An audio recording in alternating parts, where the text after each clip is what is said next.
বছৰে তেনেকুৱা বহুত বেদখল হৈছে আৰু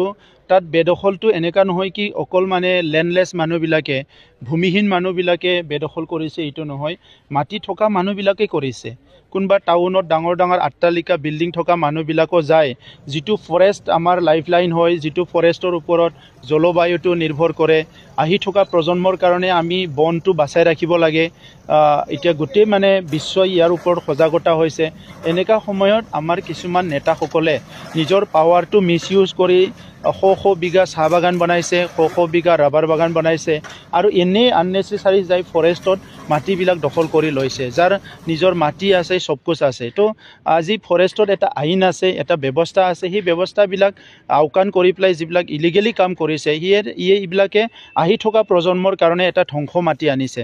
গতিকে আজি বিটিআৰত যিখন চৰকাৰ আছে ইউপিপিএল বিজেপি চৰকাৰ উই আৰ ভেৰি ফাৰ্ম কি এনেকুৱা কামবিলাক আমি হ'বলৈ নিদিও আৰু আগত যি সকলে বিয়েদখল কৰিছে সেইটো মুক্ত কৰক হয় নিজে এৰি দিয়ক নহলে ইয়াত চৰকাৰে ব্যৱস্থা ল'ব আৰু যিখিনি মানুহ ল্যান্ডলেস এই ল্যান্ডলেস মানুহৰ কাৰণে আমি ইতিমধ্যে চিন্তা কৰিছো তেখেত সকলক থাকিবলৈ ঠাই আমি প্ৰভাইড কৰিম জায়গা আমি প্ৰভাইড কৰিম আৰু ইয়াৰ কাৰণে আমাৰ ডাটা প্ৰিপাৰেচন হৈ আছে আৰু তেখেত সকলক যি সকল একদম ল্যান্ডলেস হয় যাৰ মাটি বাৰী নাই তেখেত সকলক আমি ৰিহেবিলিটেট কৰাৰ কাৰণেও কিছুমান পেকেজ ইতিমধ্যে অসমৰ মুখ্যমন্ত্ৰী ডাঙৰীয়াৰ লগত আলোচনা কৰিছো আমি অতি শীঘ্ৰে তেখেত সকলক আমি ৰিহেবিলিটেট কৰাৰ ব্যৱস্থাও ল'ম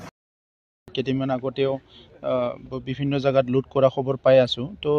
ইয়াৰ ওপৰত ইতিমধ্যে পুলিচ প্ৰশাসনৰ লগত কথা পতা হৈছে কি ষ্ট্ৰং হেণ্ডেদি এইবিলাক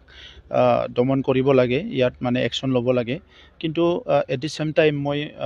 আহ্বান কৰিব বিচাৰো যিসকল যুৱ ইয়াৰ লগত জড়িত আছে তেখেতসকলে তেনেকুৱা দুষ্কৃতিকাৰী কাম অসামাজিক কামৰ পৰা দূৰত থাকিব লাগে বৰ্তমান সময়ত চুৰ ডকাইত কৰি খাব পৰা এনেকা পৰিৱেশ নাই ইয়াত কাম কৰিলে খাব পাৰে বহুত কাম কৰিব পৰা ৰাস্তা আছে তো এনেকুৱা কাৰ্যবিলাক যেটো নেকি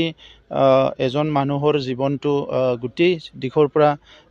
ধ্বংস কৰি দিয়ে যত মানে ধৰা পৰিলে হি গুটি জীৱন জেলত যাব পাব্লিকৰ লগত মাৰ খাব আৰু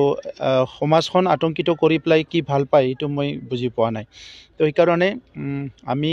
সামাজিকভাৱেও আমি এটো সচেতন হ'ব লাগিব আৰু তেনেকুৱা দুষ্কৃতিকাৰী কামত যিসকল জড়িত হৈছে সেই যুৱসকলক মই অনুৰোধ কৰোঁ তেখেতসকলে কিবা নহয় কিবা কাম কৰা আৰম্ভ কৰক আমি যদি কিবা সহায় কৰিব লাগে কৰিবলৈ আছো তেখেতসকলে যদি কিবা কাম কৰিব বিচাৰে আমি সহায় কৰিম কিন্তু আজি বিশ্বখন ইমান আগুৱাই গৈছে সমাজ ইমান আগুৱাই গৈছে এনেকা সময়ত কোনবা চুৰ ডকাইত কৰা তেনেকা দুষ্কৃতি কামটো কোনো কাৰণত সহ্য কৰিব নোৱাৰে ইটো যিকিনহক বিনিময়ত ইটো ষ্ট্ৰং হেণ্ডেৰে ইটো দমন কৰা হ'ব